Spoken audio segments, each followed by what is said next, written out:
Next one. I mark it. You mark? Okay. And action. If you want the Iron Throne, take it. We have an army, a fleet, and 3 dragons. We should hit King's Landing now, hard, with everything we have.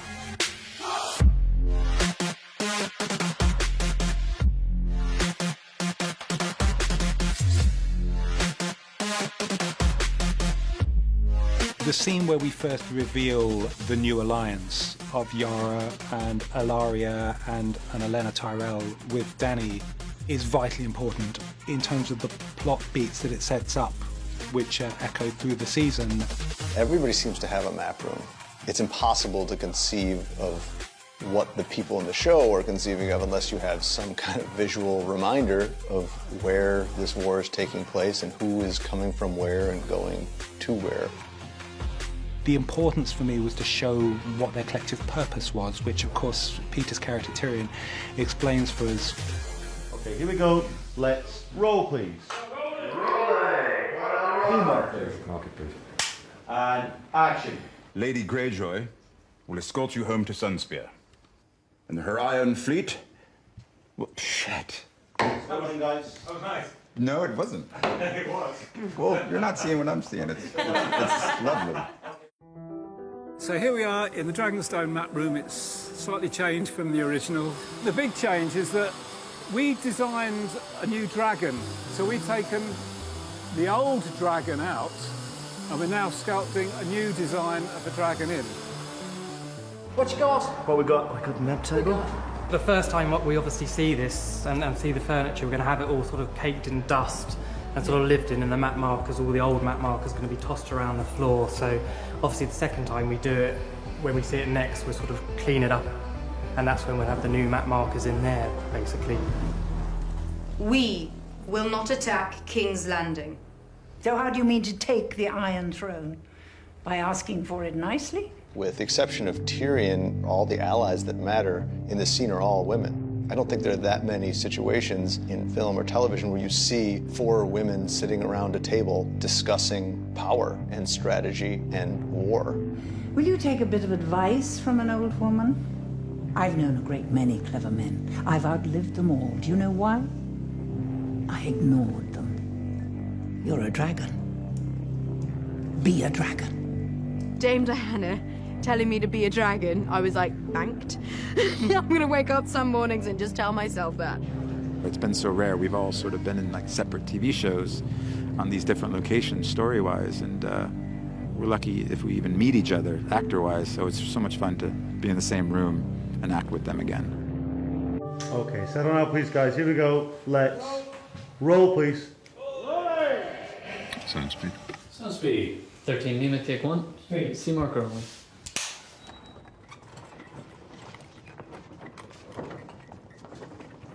What are you doing?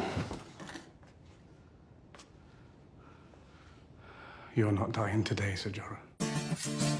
The operation on Jorah was one of the major technical challenges for me in episodes 2 and 3. 99% of the credit goes to Barry and his incredible prosthetics team. It's something we hadn't necessarily done before, and it's like almost everything we do with prosthetics. It's all trial and error. We had to devise a way of removing the top outer skin of this disease and having an underlayer beneath which could bleed, and we'd have pus and various gooey things. And I think we had a team of 4 applying his body makeup. My call, I was picked up at the hotel at 1:45 in the morning, and it was 5 or 6 hours to get the full top body prosthetic done. Okay, and stand by to rip, please. Ripping in 3, 2, 1, rip! The props for this scene are props that will be used in one scene, never seen again.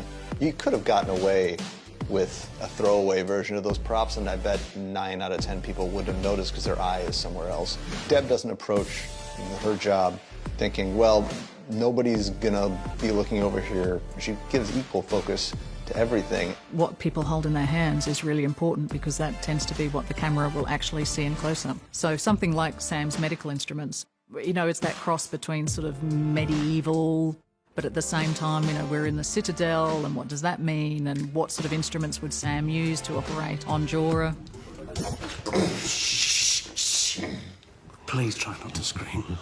I had two specific images. One was the camera there, and one was the camera there. The idea being that when we were seeing the scalpel cut through the grayscale, I wanted to also be able to see Ian's face and the pain of that. It had to have context. As a cutaway, it's just a prosthetic, but when Ian's face is in there, to me, it comes to life.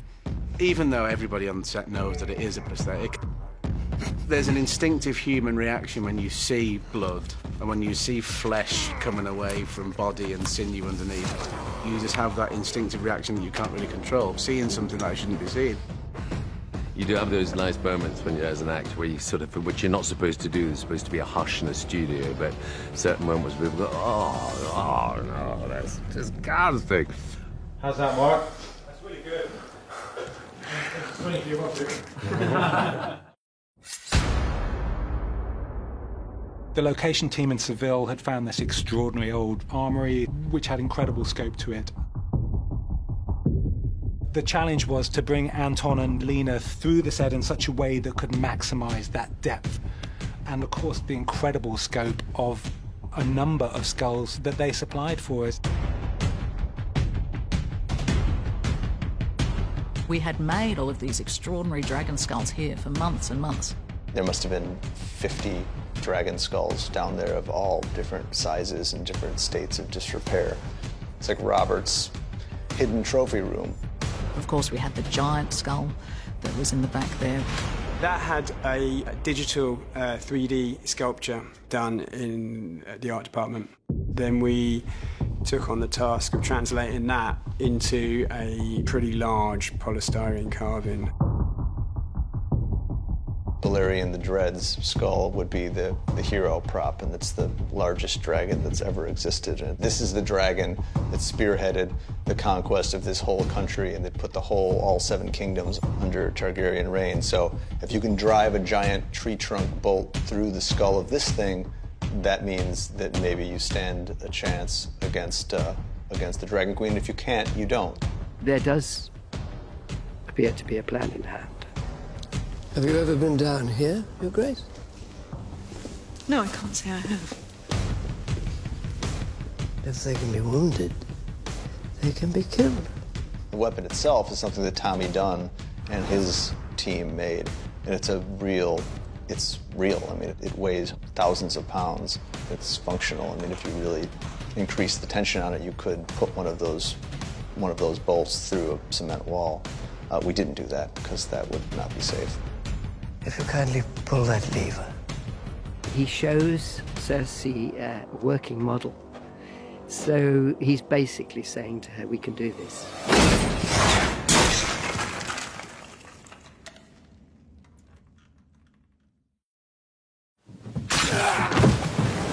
You're the greatest captain of the seas, so we needed a good sea battle in this series, right?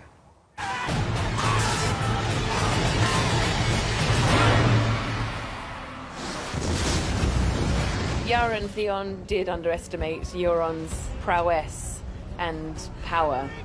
Euron's ship was such a great, humongous, mean-looking thing. It was so right for that character. The Silence is Euron's command ship, and it's supposed to intimidate people when they see it, and it's supposed to strike fear into the hearts of his enemies. The boat itself is a big fuck you boat built by a big fuck you guy. It's one of those things where the Silence was written bigger than what we could actually afford to build. And so we had to be clever about the way we did that. We decided that the best way to really put across the true size of this boat was to build a section of it, the bow section that rams into Yara's boat. And so we designed a big naval ram that was on the front of that boat that would then crash into Yara's. And that was an opportunity to reintroduce the Kraken. And also we had the Corvus itself. We built the Corvus so that it became lightweight and very strong. We had a stuntman standing on the end, but obviously a controlled fall, so we had to make sure we had the right speeds, which meant that we had to control it with a wrench system. Here we go. And 3, 2, 1.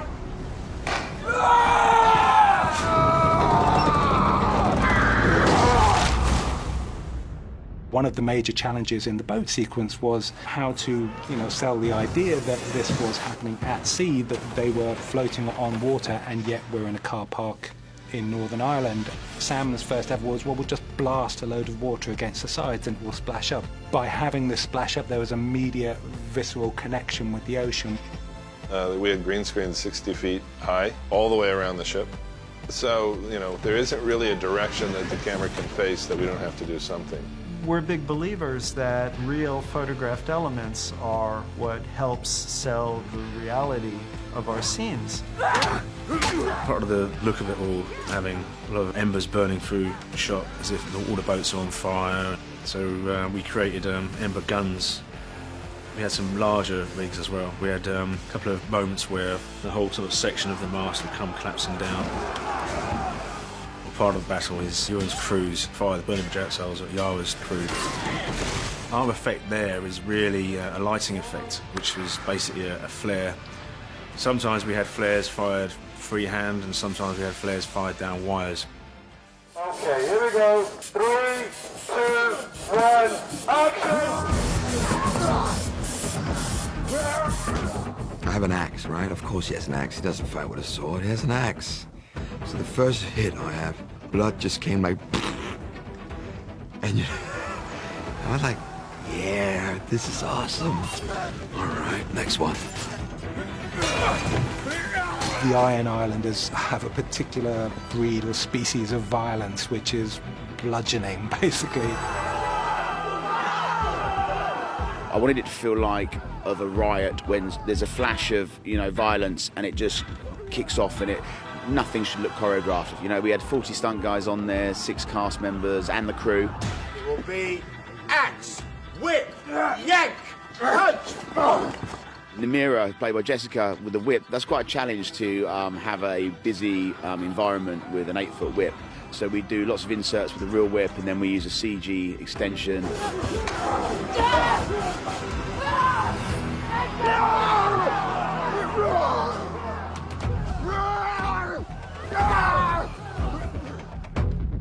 And then killing of the sand snakes, we orchestrated their deaths, and the whole point of that was for them both to see each other die.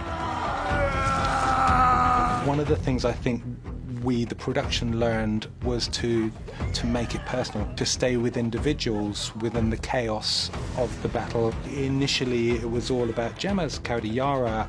We also found that Euron was such fun that it became more of a split. Give your uncle a kiss. And Pilu is such a great kind of heir apparent to Ramsay, is such a great baddie for this season. I enjoyed it a lot because it's fantasy. So all my bad, evil thoughts gets released in Game of Thrones.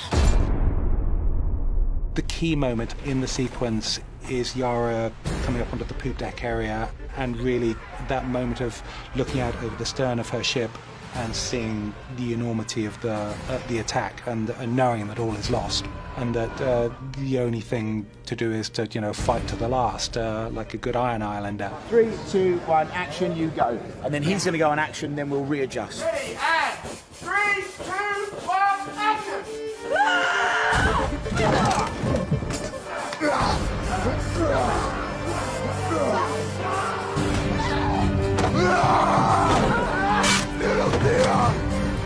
And it really all comes down to close-ups on 3 people and where they're at the end of this experience. The key emotional moment was loss and betrayal when she realizes that her brother is broken. A take that I think we ended up using on her close-up, where there was just a small tear, which we tend to be very show a lot of restraint in any kind of overt emotion in the series generally, but that felt earned to me.